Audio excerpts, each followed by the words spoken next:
They didn't knock. They didn't ask. At first light, they just nailed the notice to her door and walked away. Mary Thompson heard the hammer's dull thud as she ladled thin mush into tin bowls for her children. She froze mid-stir, listening, to the sound echo in her chest like a funeral bell. When she opened the door, the wind cut through her nightdress like a knife. The paper flapped once, twice, before going still. Notice of auction for unpaid back taxes, $37.50. That's what her husband's grave cost her. She didn't cry.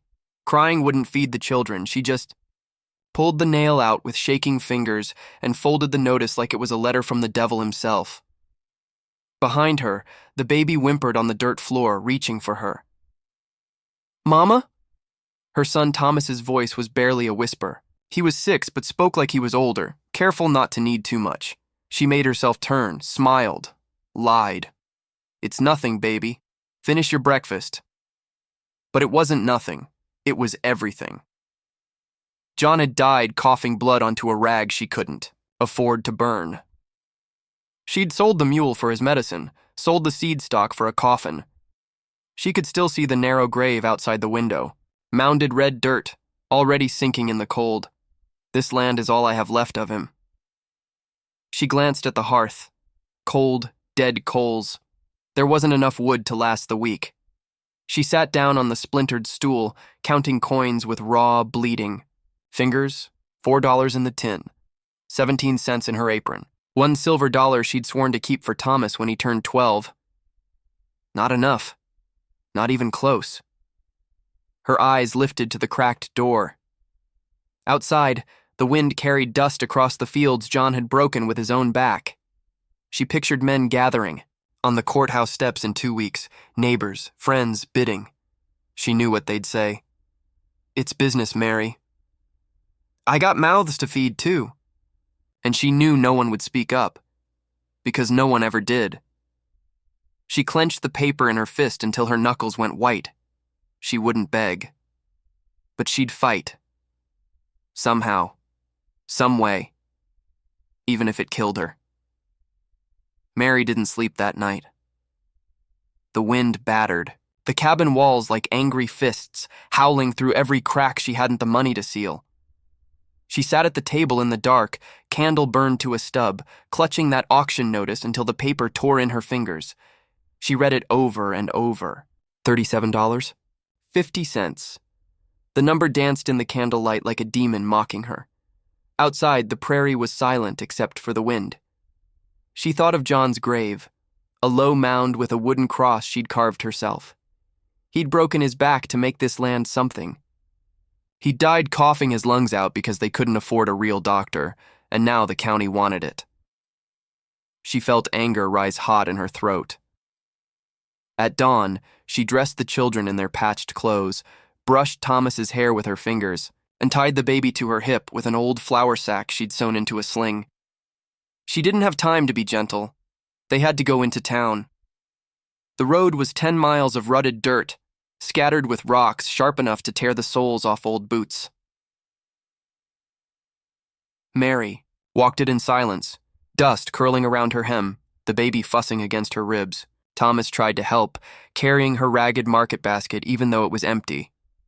By the time they saw the crooked steeple of the church in the distance, her feet were bleeding in her shoes. No one met her eyes as she passed. The blacksmith leaned on his hammer and turned away.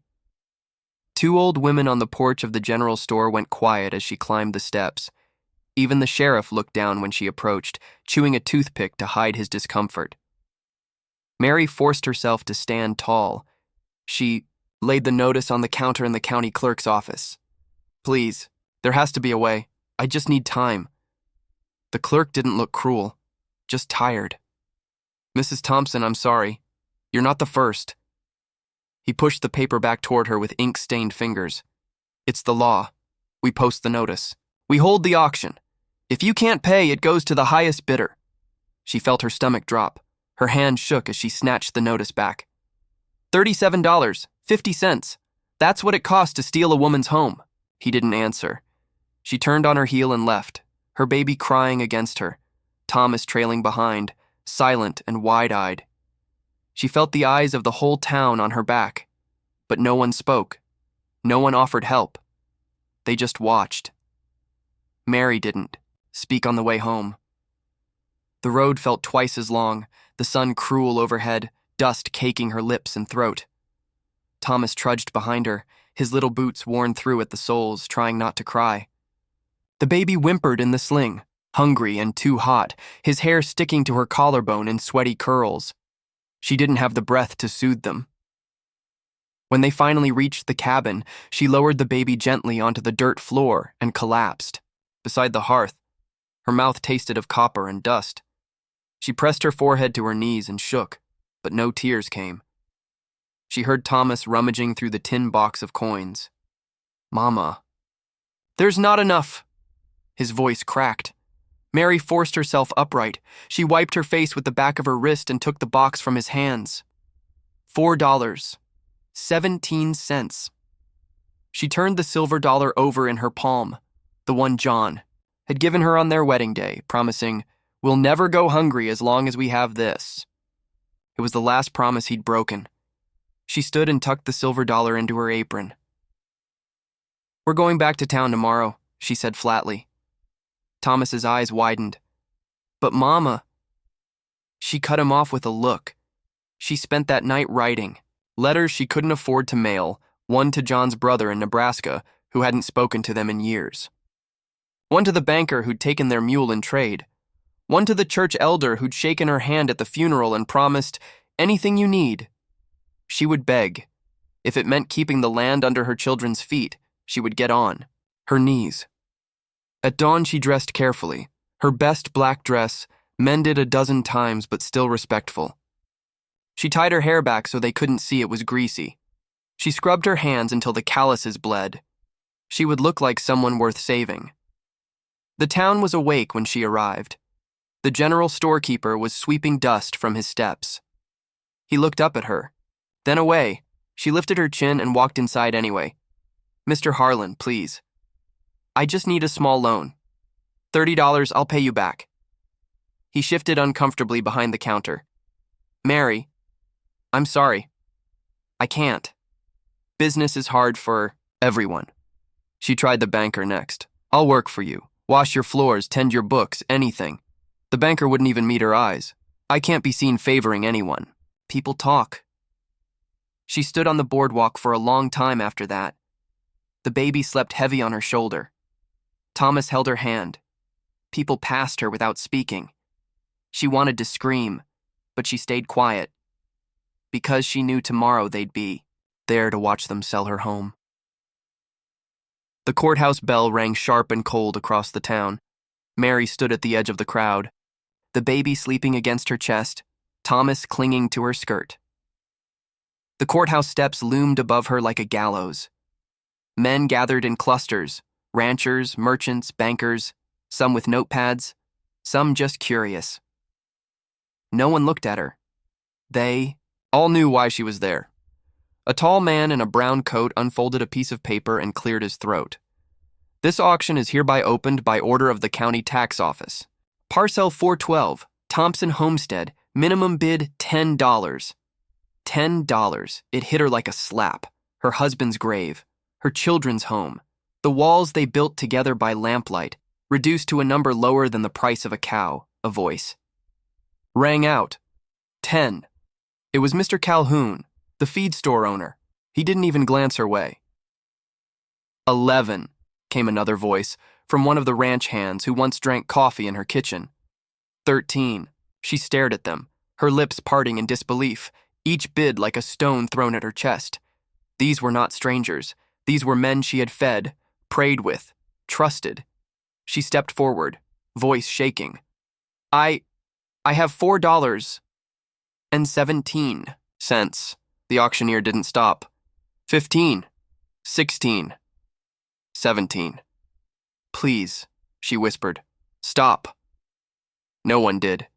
Even the preacher, standing on the edge of the crowd, bowed his head but said nothing. The sheriff leaned against a post, arms crossed, his eyes fixed on the dirt. She couldn't breathe. It was happening. They were tearing her world apart right in front of her children, and no one was going to stop them. "Sold," the auctioneer called, slamming down his hand. "Parcel 412, to Mr. Alden Rhodes, $17. Rhodes, her husband's old friend. The man who sat at her table after the funeral and said, "I'll keep an eye on the place for you, Mary." Now he owned it. She didn't cry. Not yet. She just turned, gathered her children close, and walked away. "The baby whimpered. Thomas didn't speak. Behind her, the crowd began to disperse as if nothing had happened. Mary didn't look back. She held Thomas's hand so tight he winced but didn't dare pull away. The baby was a heavy weight against her chest, dead asleep from exhaustion. The wind blew dry and hot, rattling dust devils down the street behind. Her skirts tangled around her legs. No one called after her. She walked until the courthouse bell faded behind them, swallowed by the wind. Only then did she stop. She turned to Thomas, voice low and steady. "We're going home." His lip trembled. "Is it still our home, Mama?" She didn't answer. By the time they reached the cabin, the sun was sinking, the sky an angry red smear over the plains. She stood in the yard, staring at the rough boards and crooked chimney. This place had been John's dream. It had been all they had. Now it wasn't even theirs. She stepped inside. The floor creaked. The air was stale. Everything seemed smaller. She lowered the baby onto a patched blanket and sat beside Thomas on the floor. She ran a shaking hand over his hair, smoothing the dust from his scalp. He leaned against her, silent. When the baby woke, crying she didn't have any milk left, she tried to hush him, bouncing him gently even as tears blurred her eyes. "Mama's here. Hush now. Mama's here." As night fell, she lit the lantern, their last drop of oil. Shadows danced on the walls they built themselves. She made herself stand. She picked up the ragged flour sack they used for clothes. One by one, she folded their things. A single change for Thomas. A shirt for the baby. Her black dress, the only good one she had left. Her fingers brushed over John's coat, hanging on the peg by the door. She hesitated, took it down, folded it carefully, held it to her face, breathing in the memory of him. Sweat, soap, the faintest trace of horses. She let herself cry just once, silent, sharp. Then she wiped her face. Because there was no room for weakness. Not now. Not with what came next. She turned to Thomas. "Pack your things. We leave at dawn." He didn't ask where. He just nodded, eyes glistening. Outside, the wind howled like something dying. Inside, she sat by the cold hearth, holding the baby tight. And she waited for morning. The stars had barely faded when Mary opened the door one last time. The cold morning bit at her cheeks as she stepped out, flour sack slung over one shoulder, baby strapped to her chest, and Thomas sleepy but alert at her side. No fire, no goodbye, just silence. The land stretched endless ahead. Her boots crunched on frost-bitten grass. The home behind her no longer belonged to them. She didn't know where she was going, just away from the shame, from the stares, from the silence of people who claimed to care. They hadn't made it half a mile when she saw the figure ahead. A man. Standing right in the middle of the trail, tall, motionless. His hat was low, shadowing his face. His coat long, dark, still from the cold. Thomas grabbed her hand tighter. The baby shifted restlessly. Mary stopped. Her heart jumped. She had nothing, not even a knife. The man took one step forward, then another. She tightened her jaw. "If you mean to rob me," she said, "you'll be disappointed." He said nothing, just stopped a few paces away. Finally, he raised his head. She recognized him. Clay Barlow, the gunsmith's son, the one who left town 5 years ago after that bloody saloon brawl. People said he'd turned outlaw. He looked older now, harder. But his eyes, They hadn't changed. I heard what they did to you, he said. His voice was low, gravelly, but steady. She stared at him. Everyone heard, he added, jaw tightening. And no one did a damn thing. Mary swallowed. What are you doing? Here? He looked past her, at the house fading in the distance. I came to see if you were still here. Silence stretched between them. Then he glanced down at Thomas and the baby. You got somewhere to go? She hesitated. No. He nodded slowly. Then come with me. Mary blinked. What? I ain't offering charity, he said. You'll work.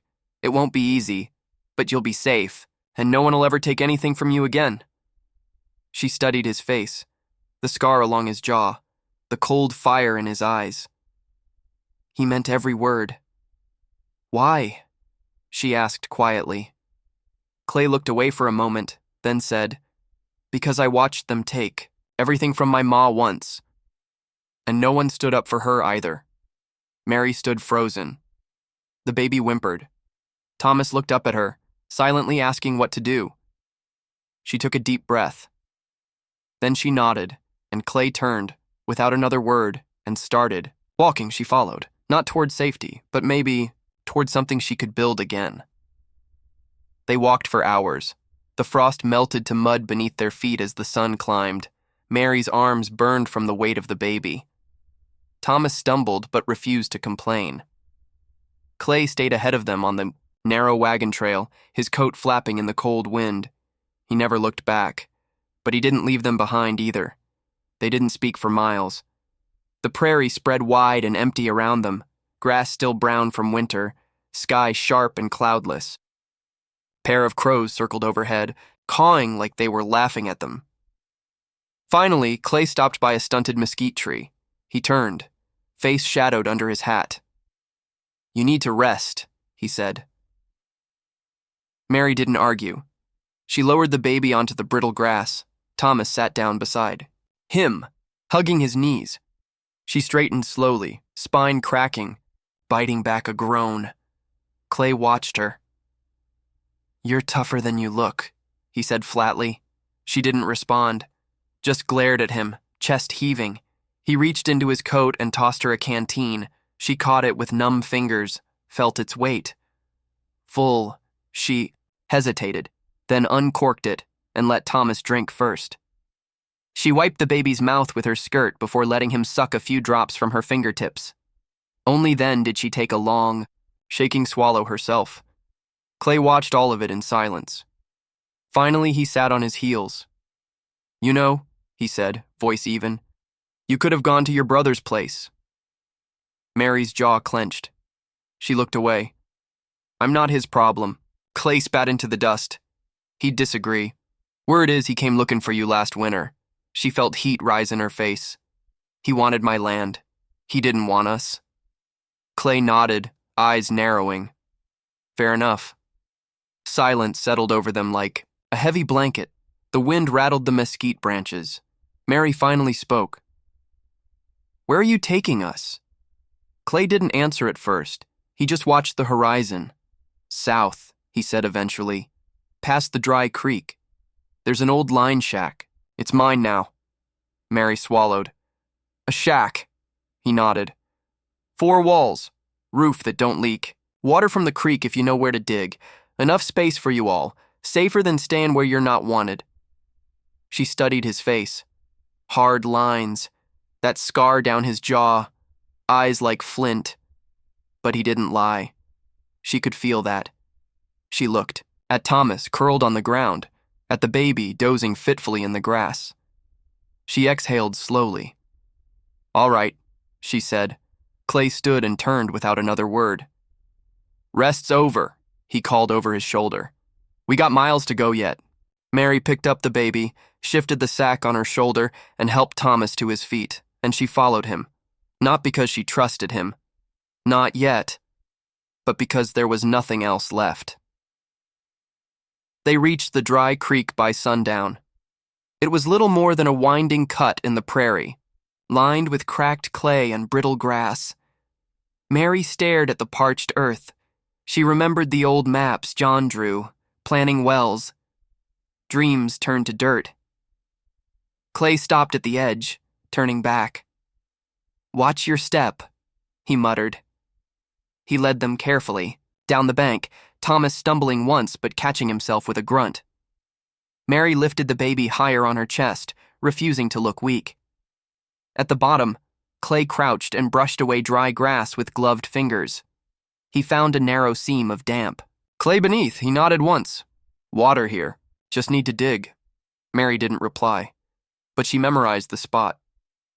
They climbed the far side in silence. The light was fading fast, the sky going from burning orange to bruised purple. A wind picked up, howling like wolves over the empty land.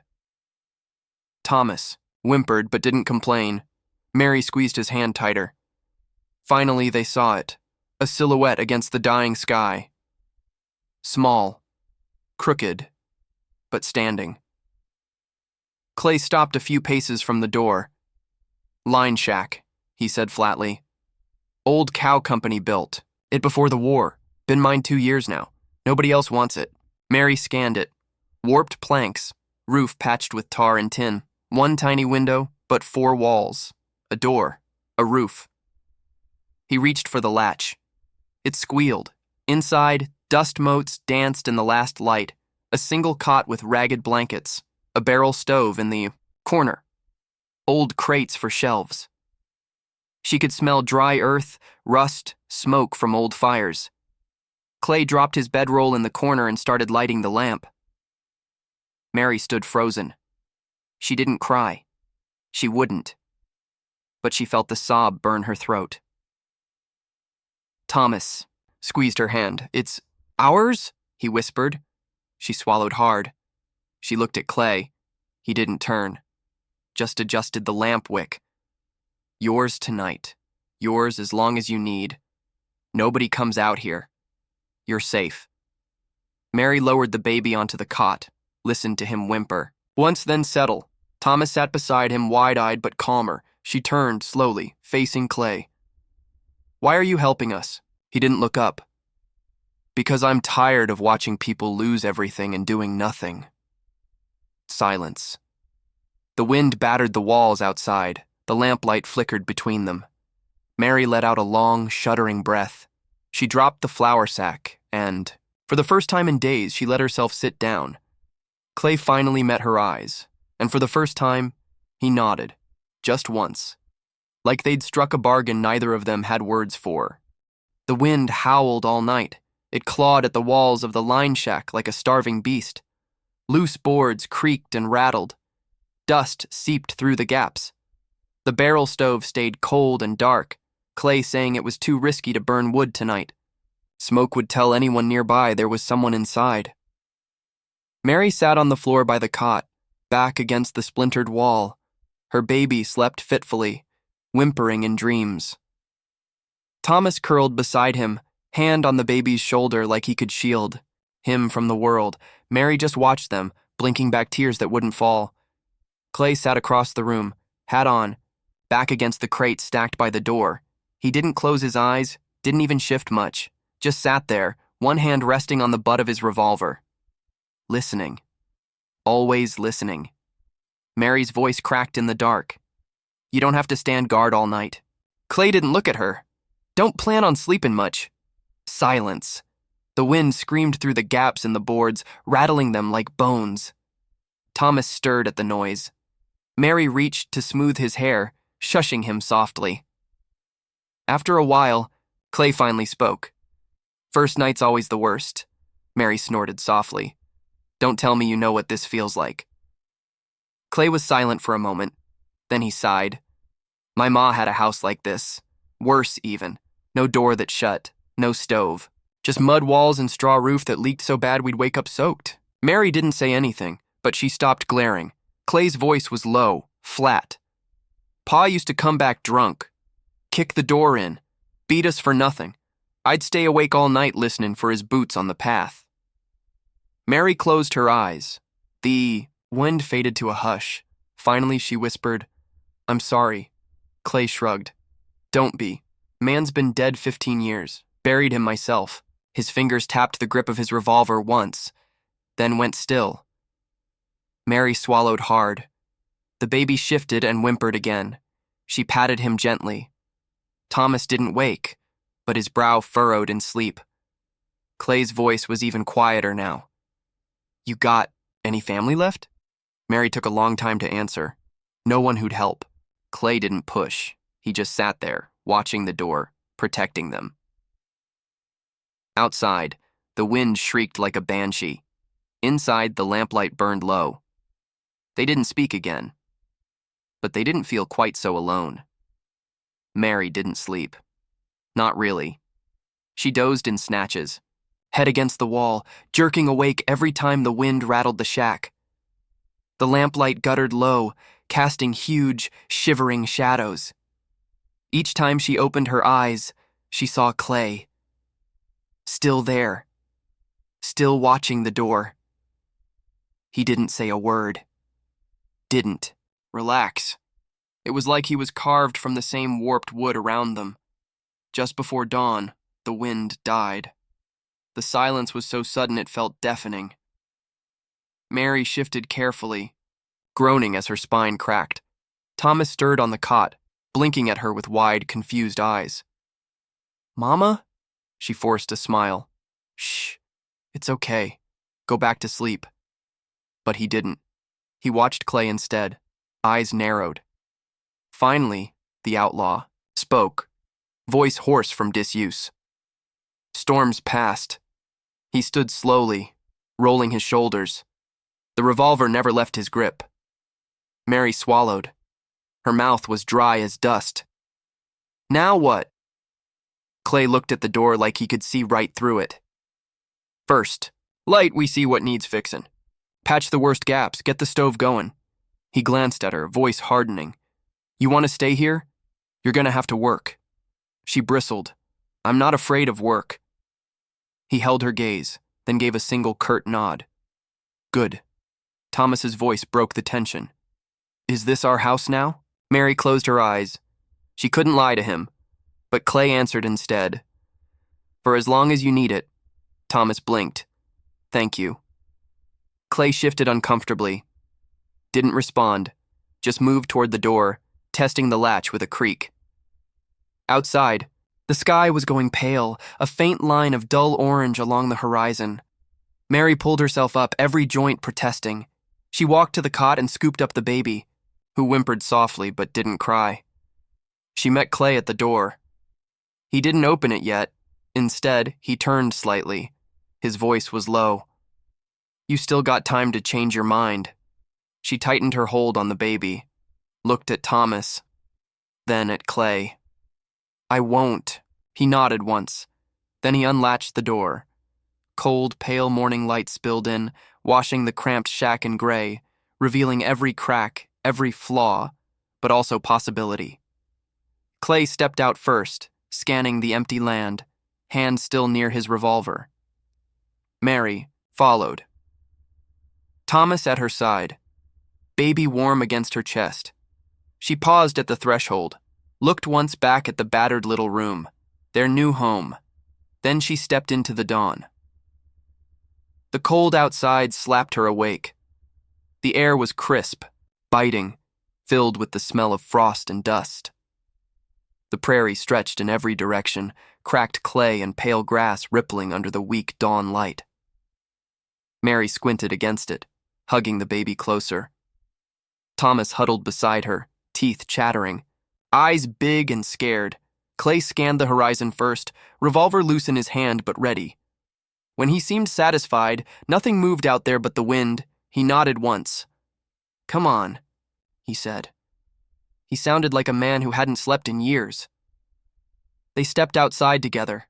The door creaked behind them, the shack at their back looking even smaller and more pathetic in the daylight.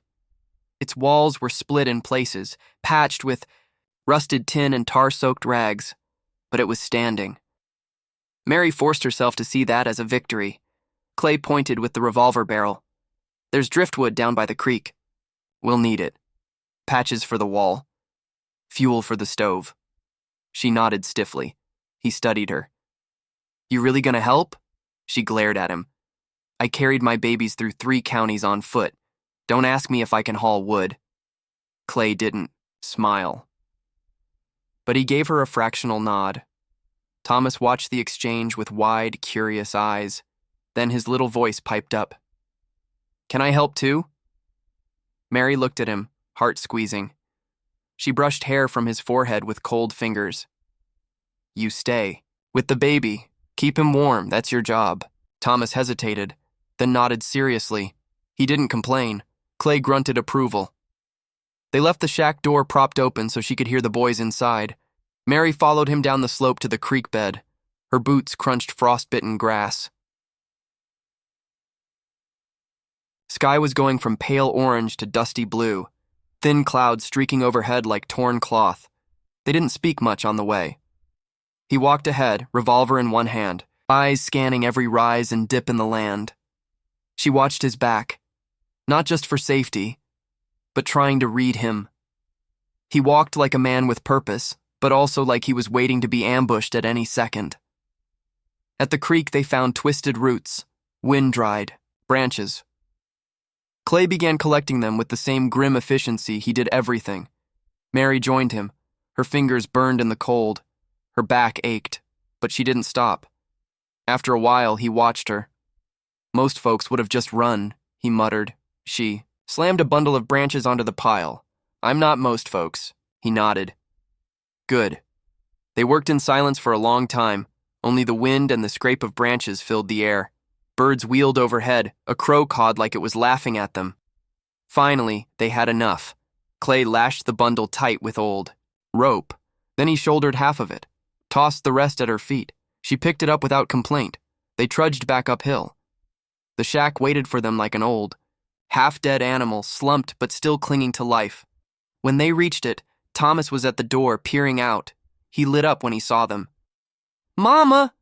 Mary forced a smile despite how her arms screamed. Back inside. Keep the baby warm. Clay didn't watch them. He was already examining the cracked boards, testing the gaps with thick fingers. He set down the bundle and picked through it methodically, selecting the best pieces for patches. Mary stood beside him, their shoulders almost touched.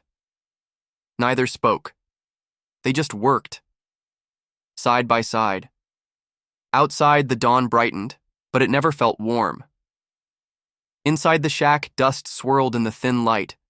But with every board they nailed over a gap, every rag they stuffed in a crack, it felt just a little less hopeless. By midday, their hands were raw. The wind had died to a cutting breeze that scoured the prairie in silence. The shack creaked every time they nailed another board. Inside, dust swirled like smoke in the pale light. Mary wiped sweat and grime on her skirt. Her shoulders burned. The baby whimpered on the cot, restless but quiet. Thomas sat on the floor next to him, humming tunelessly, watching his mother with solemn eyes. Clay hammered the last driftwood plank into place, fingers cracked and bleeding at the knuckles. He stepped back to check the patch job. It wasn't pretty, but it held. No more wind blasting through. Mary sagged against the wall. For the first time since they'd arrived, she didn't shiver. Clay tossed the hammer onto a crate. Good enough for now. Mary didn't answer immediately. She was too busy studying the room. It still looked like hell, but it felt less like a coffin. She finally exhaled. Thank you.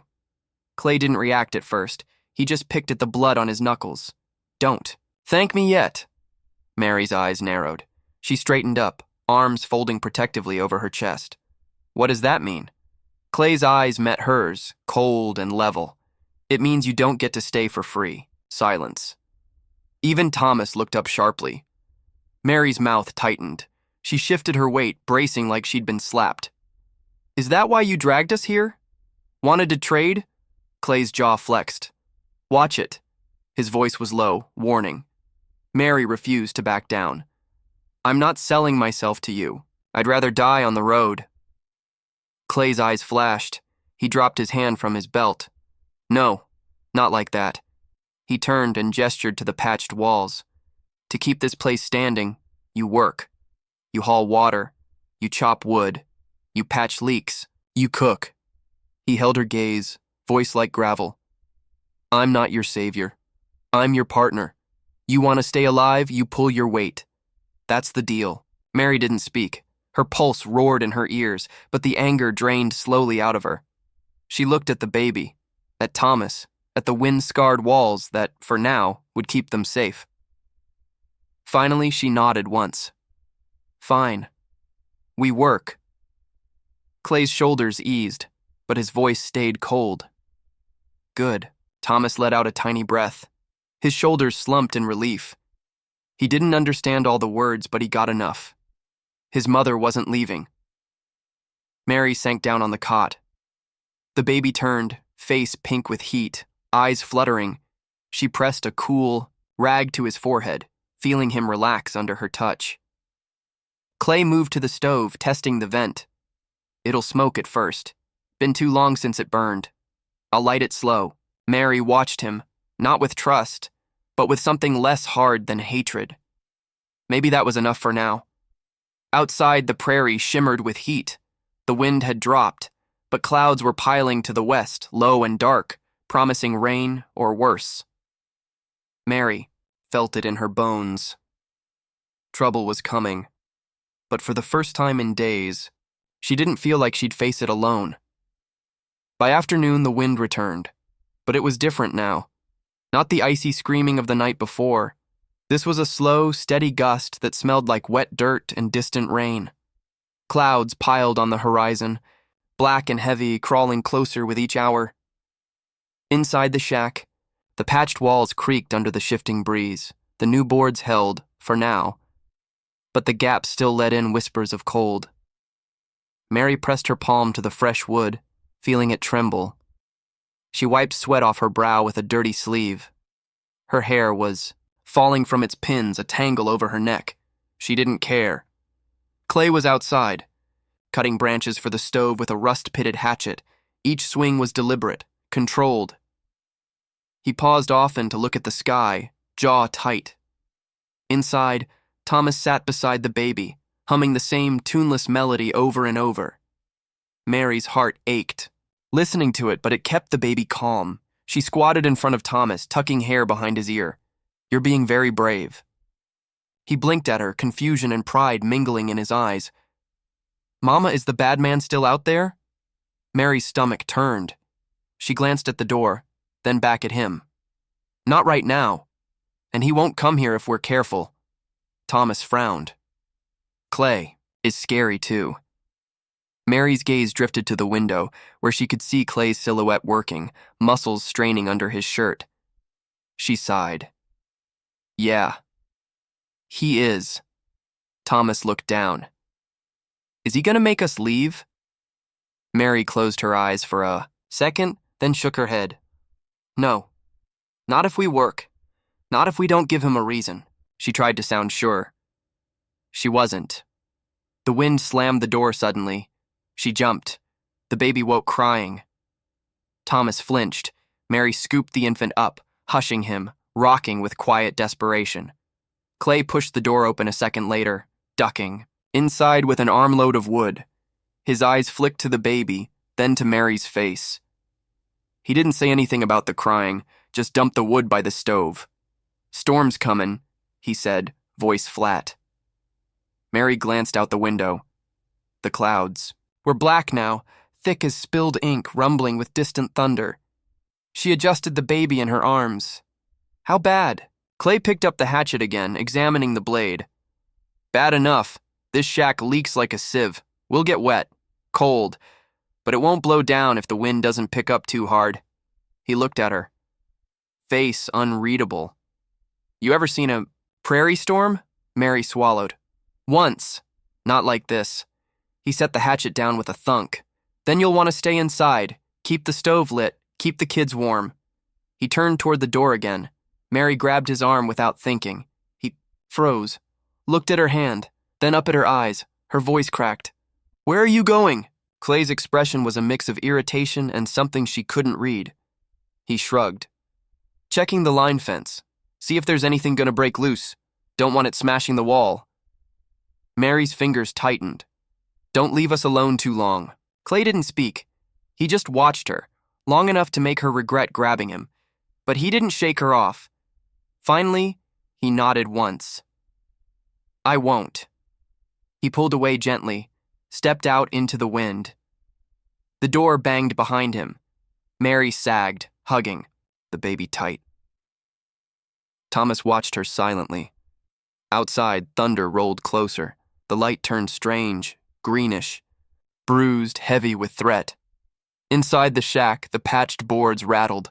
The stove crackled with weak warmth. Mary sat down on the floor, rocking the baby, whispering a prayer she wasn't sure she believed anymore. But she didn't stop.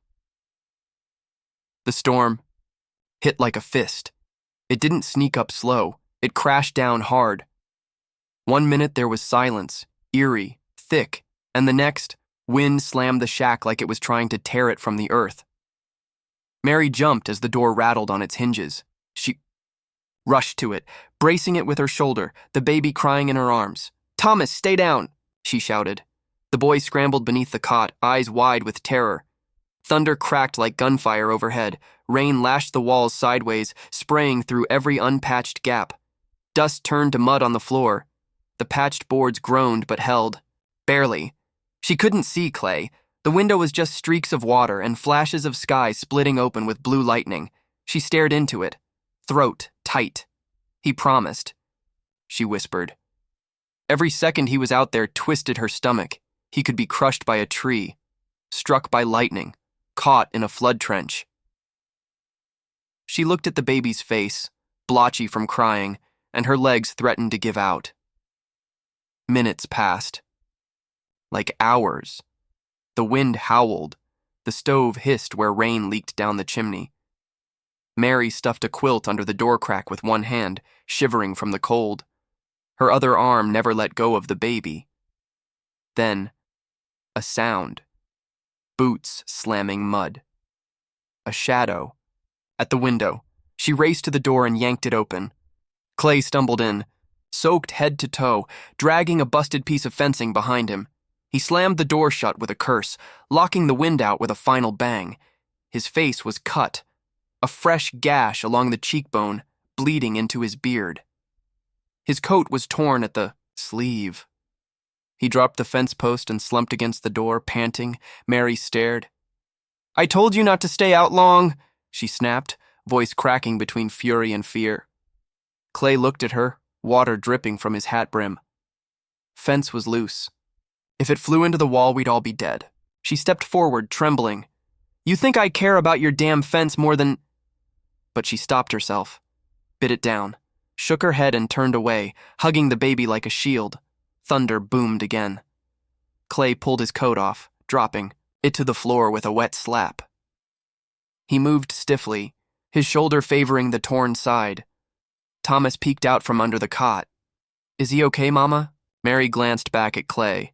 He met her eyes, not with a smirk, not with sarcasm, just a nod, as if to say, "Still here."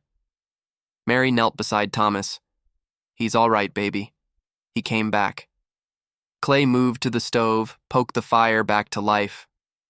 It hissed and spit. Steam rose from his sleeves. For a moment, they all just sat in silence.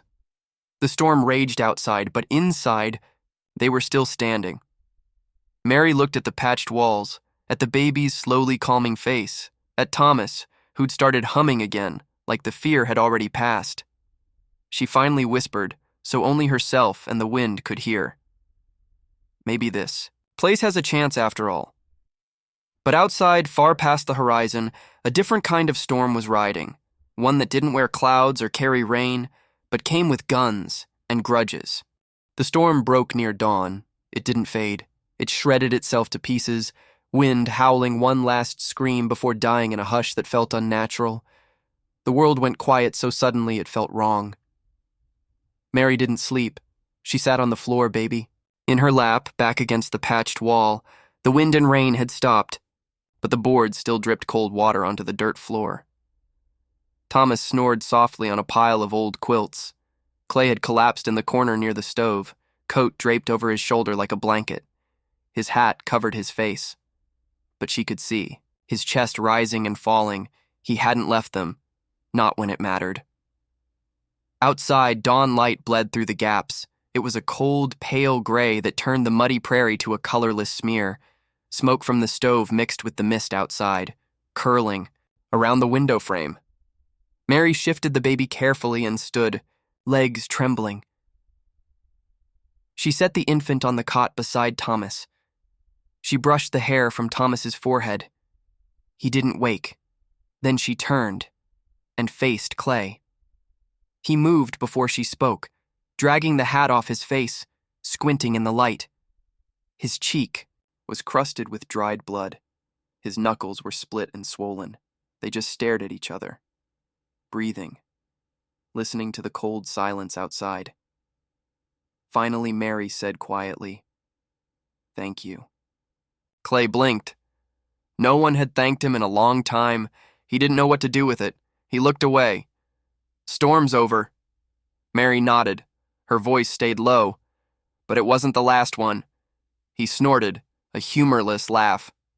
"Never is." She took a step forward. "Why did you come back?"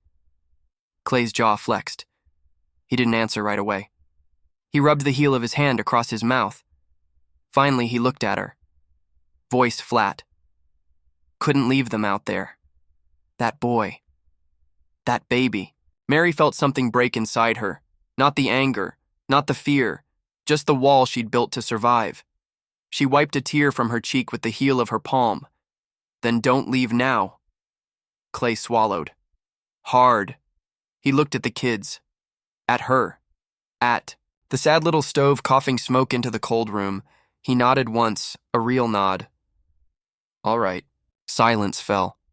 Not hostile this time, just exhausted.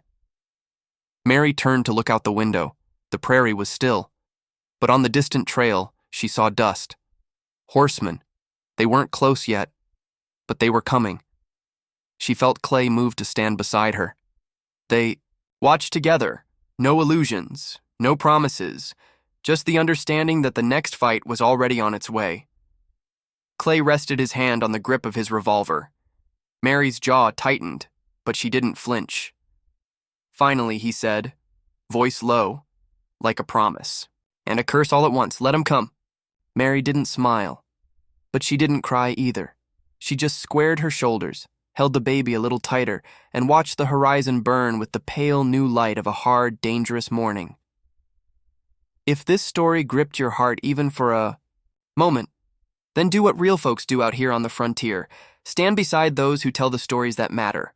Tap that like button to show your support. Leave a comment. Would you have trusted him? And if you felt every second like it was your own, subscribe to Luminous Tales, where every tale leaves a mark. Because out here, only the stories worth telling survive.